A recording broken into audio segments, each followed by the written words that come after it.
Hey, what's going on, guys? My name's Chris Alquez, and this is your best life defined.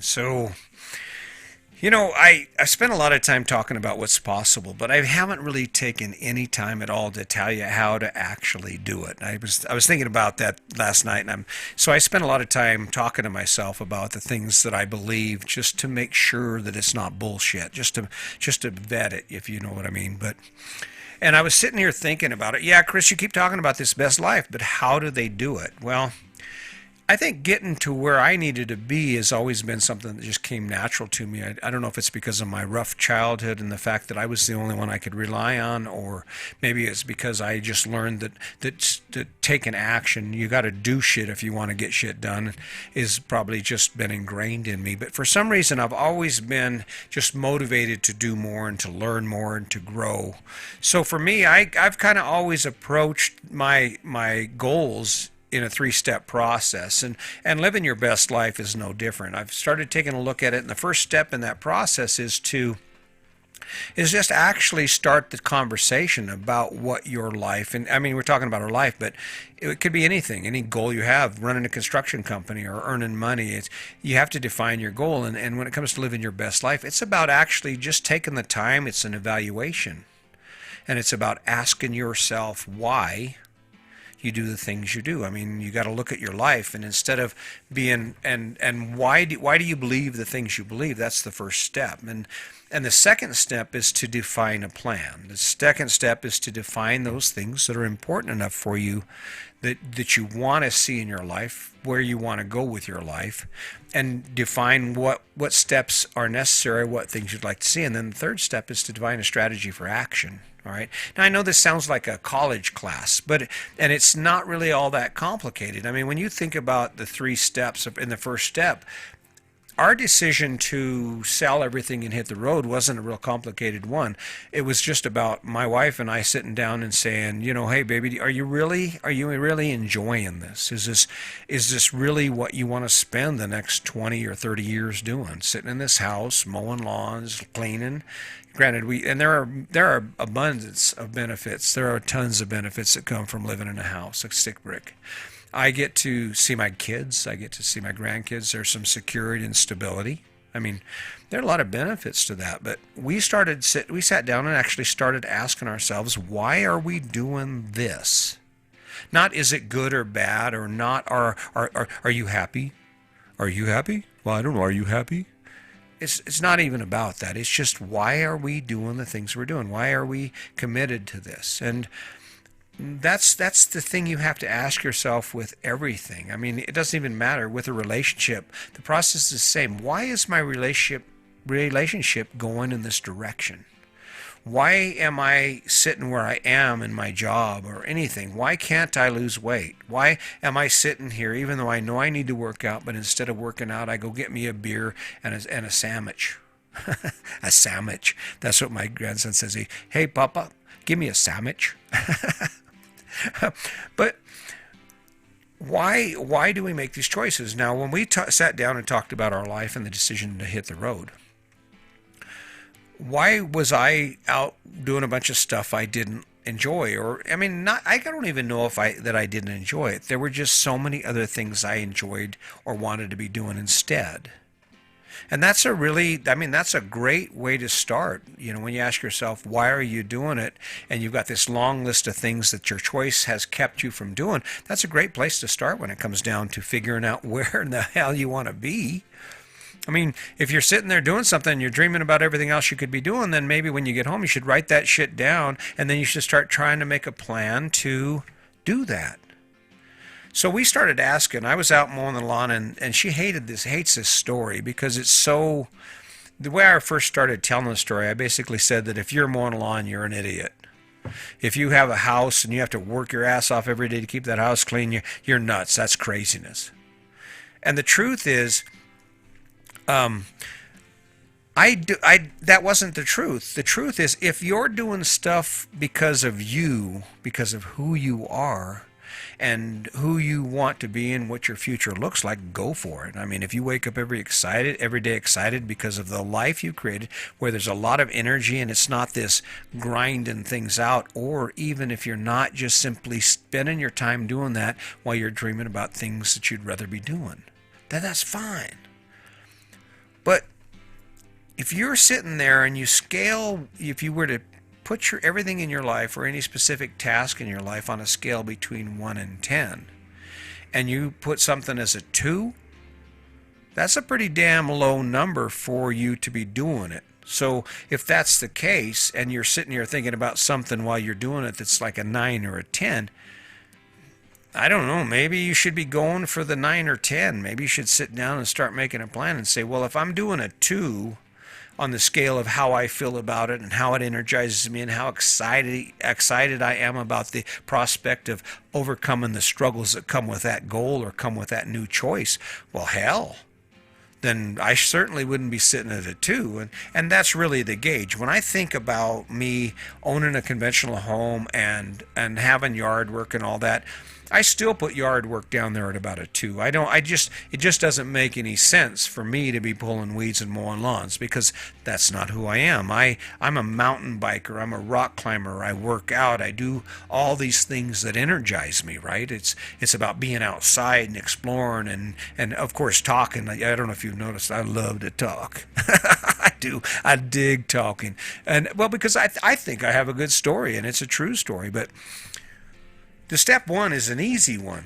There's probably tons of things you look at every day and you go, well, I do this because. Well, you do it because of the choices you've made. In most cases, the reason you work as hard as you do and the reason your life looks like it does is because these are the things you have to do to maintain the choices that you've made.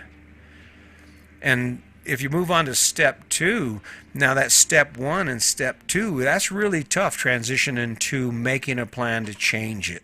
Okay, and I did a podcast about, I think the title of the podcast was how anger can make your life better, ? Right?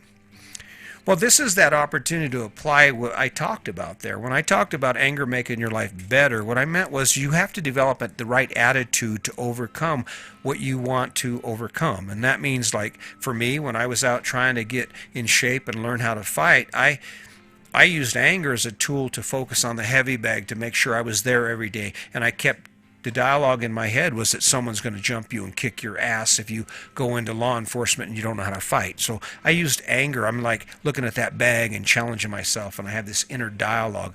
And it doesn't matter whether it's true or not, but the same thing is true for you. If you're sitting at a 2 on something, you got to find some motivation to make that plan and then to follow through on that plan and take action, which action is the third part of this whole 3 steps to your best life, right? So you're sitting there between the asking yourself why do you do the things you do, questioning and evaluating your life, and you're looking at making a plan, but you need some motivation. Get pissed off about it. Look at your life and ask yourself, God damn it, man. This dude gets to go fishing. This guy gets to spend 2 weeks in Hawaii. This guy's living in Florida for 5 months. And here I am grinding it out, doing what I do. Well, what would you prefer to be doing? That's the question. That's the beginning of that second step. That's the beginning of the plan. Well, what would you rather be doing? Would you be working less, playing more? What do you love to play at? Whatever that thing is that has a higher value than what you're currently doing right now, define it. Get pissed off that you aren't doing it. Get angry with yourself that you aren't doing it. Find the motivation. Maybe it just happens to be something that's so amazing that you're willing to set your fears aside and you can find the energy within yourself. It throws some fuel in your tank and you just get out there and you start kicking some ass. And before you know it, you're looking at step number 3. Now, step number 3 is the action part. The action part is where you've looked at the thing that you don't want, that you want to add to your life. You've made that plan. You've said, okay, I want to be in shape, so from now on, I'm going to work out every day for an hour, and then I'm going to ride my bike for 45 minutes. And that's how I'm going to do that. Now you're at the action part. And we see this a lot in New Year's, weeks and months following New Year's. Everybody, well, what's your New Year's resolution? Oh, I'm going to lose weight. I'm going to get in shape. I'm going to stop smoking. I'm going to stop drinking. Oh, right on, right on. And then a week later, dude calls you up. Hey, what's going on? Hey, I was wondering if you want to go down to the pub and grab a burger and drink some beers and shit. And you're like, well, what happened to the working out? Oh, I tried that shit, but that's hard. That shit is hard. And I mean, getting from the plan to the action and actually taking that first step is tough. All right. Yesterday was my first step back into my commitment to working out. And it's partly, I mean, my motivation is simple. I want to live a long and prosperous life. I don't want to be 80 years old sitting in a chair because I can't get up. I don't want to have the reason I died because my lungs weren't strong enough to fight off a virus or whatever shit life hands me. So I've got some motivation, okay, but taking that first step is difficult. How do you do that? How do you do that? Well, one way is, and I've said it before, is if you pick a good enough goal. If you pick a good enough goal, that's the beginning. That's one way to get motivated to it. And I think it's important. You have to pick something worth going after because there are going to be times like I've expressed with this podcast when you just don't want to do it, when you just don't feel like it's worth it, or maybe you just want to quit and say, screw it, that was a sucky idea. You have something that makes you go, yeah, but it would be pretty friggin' cool, right? And to get to that goal, I mean, that's part of it. That's part of the motivation. Pick the right thing. But the second part of that is to develop the right attitude towards success. And an attitude towards success is about the conversation that you have with yourself. See, the mind doesn't really know truth from fiction when it comes to whether you've actually engaged in an activity or you're just thinking about what you would do during to engage that activity. So start talking about how it's going to be. Talk about the story around, build a story around why this is so important to you, how great it's going to be, why this struggle is worth it, how the choice that you're currently making and you're trying to escape from is sucking, why it's sucking the life out of you, why it's not right for you, why you can't wait another minute to actually get started on this new goal. What can I do? What can I do? That's that energy. I mean, think about it. I've climbed 14ers, and there's no part of that entire experience where I'm not like, yeah, yeah, because in my mind I'm already thinking about how cool it's going to be to climb and to face that struggle, and my lungs are burning, and and you're watching the clouds. Because if you've never climbed a 14er before, those big tall mountains, especially in Colorado, I don't know about the other, I think pretty much it's uniform, but they kind of create their own weather systems up that high. So you can be hiking up and it can be sunny as hell when you start out and you get toward the top of this 14er and these black clouds will be moving in, and there's always that, almost like this threat, like the mountain is telling you, I dare you. You know, the mountain is actually like challenging you. You want some of this, right?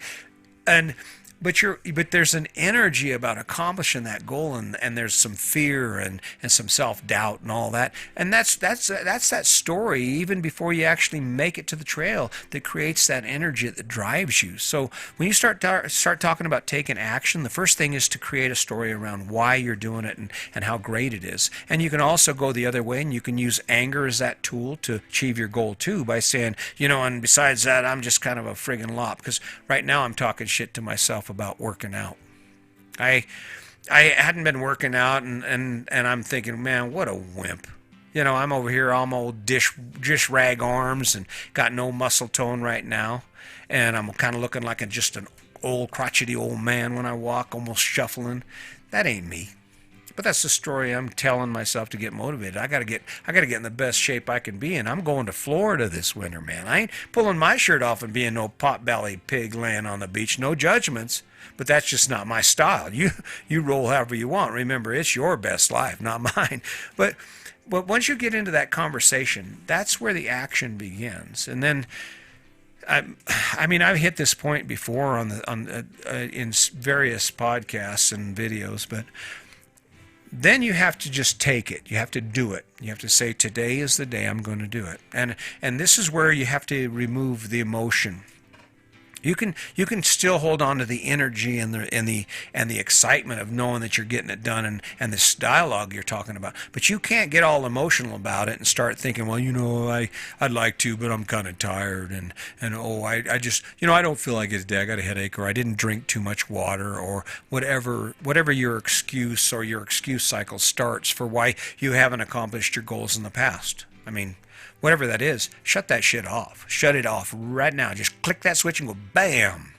Because action for success, the path for success is about taking action regardless of how you feel about it. Taking action because that is the next step in your journey. That is the next rung on that ladder that you have to climb to get from where you are right now to where you're going. That's the truth of it. I mean, when I think about it, I'm actually running over in my head. As I say this, I'm thinking about that workout, and here's how it's going to roll for me. I'm going to get done doing these podcasts. I'm going to jump into my workout gear. The wind is blowing. I'm going to jump on my bike anyway. I'm going to ride 7 miles as hard as I can. I'm going to come back, and I'm going to do an hour of calisthenics, including heavy body weight and dumbbells.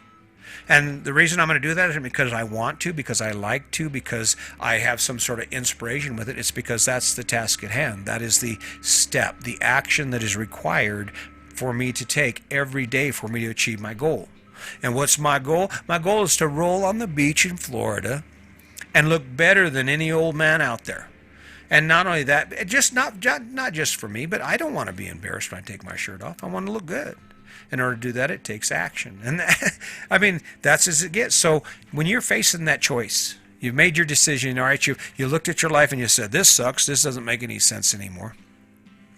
And then you've made your plan. Okay, now this is what I'm going to do. I'm going to go to the gym 5 days a week at 6:30 at night. So instead of coming straight home, I'm going to go to the gym. And you might set it up. You might even hook it up based on, hey, I can't drink a beer until after I've worked out. All right, you're going to drink beer anyway. It doesn't matter. Use it as a tool. That's your little reward, your dessert for your hard work, whatever it takes to get you motivated. But then when you define that line, when you say what action will be taken, that is when that you have to take that action. You just define it and you take it, and nothing gets in the way of that. Like, I mean, here's an example, and I'm system oriented, so I develop a system. I don't know if you've noticed, but I've been pumping these podcasts out, and I think the quality's getting better. I don't know what you think. I haven't really heard from anybody, especially on my YouTube channel, because I would imagine it's so much easier to listen to it. But my actions have nothing to do with how I feel. I've woke up feeling like crap here this week. Something going on, my self-doubt, whatever that shit is that gets in your head every once in a while. And guess what? I get up, same time, I do my work. I work on my podcast. I do my morning routine, and then when my wife finishes her workout and goes into the shower, guess where I am? I'm sitting right down here. I've already got everything set up. The system is in place to get these as streamlined as possible, and I start talking. Doesn't matter whether I want to, I care about it, whether I think I suck at the moment or whether I don't. It's about that action has to be taken. So define it. What action do you need to take in your life to live your best life? I know. And most people are like, I'm happy. This is not a happiness thing. This is a better thing. This is a best life thing. Because if I bought a 6-pack of beer right now, I'd be happy. If I go to the store and I buy something, I'll be happy. If I sat down on the couch and watched King of Queens, which I love, by the way, I'd be happy. But it's not going to take me to my goal. It's not going to give me that better life. It's not going to give me my best life possible. Your best life possible is when you wake up every day knowing that all the shit you do during that day is shit that rocks your world. I mean, how much better of a life can you get than that? And I know people, well, you can't do that. Well, the only reason you can't do it is because you haven't tried. You haven't taken the 3 steps. You haven't defined what it is you want to change. You haven't made a plan for how you're going to change it, and you haven't taken action to do that. That's as simple as it gets. You think these people that are rich and famous are rich and famous because they have some superpower? Unless, of course, they do. If you consider their superpower is the ability to consistently pursue their goals to achievement. They have a system where they just wake up every day, they do what they have to do. It's not an emotional thing. It is driven by their desire to achieve that goal. And if you pick the right goal, I guarantee you can achieve it. If you pick the goal of not having such a big house and being so financially strapped and tied to it because of all the time it takes to maintain, and you reduce that lifestyle to something that's more manageable, and you get there, guess what you open up? You open up all kinds of opportunities to start doing the things you're doing, to start being a better you, and for your partner to start being a better them, And then that makes you as better as a couple. And what's really cool is once you hit one of those marks, once you accomplish one of those goals, and you're 3 months or 6 months into it, and you realize it's coming to reality, it's going to be your new best life. That shit's powerful. That shit's powerful. So do yourself a favor, do your family a favor, do your partner a favor, and step off of this and start looking at your life from the 3 points of success, from that 3 points to achieving your goals, and just start doing it. Not because you like what you're doing, because you love what you're going to be able to do. Not because you like the way your life is. You got to fall in love with the life that you're trying to create for yourself. And you'll have setbacks. There are days when I think this shit sucks. I look at my videos and I throw them up anyway, even though the camera was off, the setup on the camera was off, the lights are off. Doesn't matter. Just got to keep doing it. So, anyway, I rolled on with this one. This was kind of a long one, but I'm kind of enthusiastic about it. As you can tell, I'm getting excited about what I'm doing. I'm getting excited about where this thing is going from. I can't even imagine. I'm not charging for this. I'm trying to give this information out, put it out there before I die. Hell, who knows? I could drop dead tomorrow. The point is that if I get this out there and it helps somebody, yeah, that's the goal, right? Because nothing matters more than the legacy you leave with those around you. And if I can help you live your best life and change your attitude about what you actually do and why you make the choices you do, and you wake up someday and you're like, what? We're staying 5 months in the Keys? And that's all we gotta do? I mean, yeah, that's some shit right there, ain't it? I mean, I don't care who you are. I mean, maybe that's not your thing, but you can find something just as great, and you can wake up one day and go, yeah, I got this shit, right? It's all up to you. So, hey, listen, I really enjoy talking to you. I'm having a good time. I'm going to throw up the, if you're watching this on video, you'll see that my podcast link is going to throw up there. I don't know how that works yet. I haven't tried it, but anyway, my name is Chris Jaquez. You can contact me at chrisjaquez.com or at information@chrisjaquez.com. And, of course, the podcast is Your Best Life Defined. You can get a hold of me there. I'm also on social media, chrisjaquez.com. Or actually, it's just Chris Jaquez on social media. But look me up. If you have questions or you have ideas about something you'd like to hear from me, I would love for you to challenge me. I would love for you to give me some issue or some option or some object or idea that you have about some podcast that might make your life better or you'd like to hear me speak on. Because I'm going to tell you right now, the recipe is the same no matter where you're going, no matter who you are, or no matter where you are in your life. So keep that in mind. Until next time, just remember, today is your day. Make it a good one.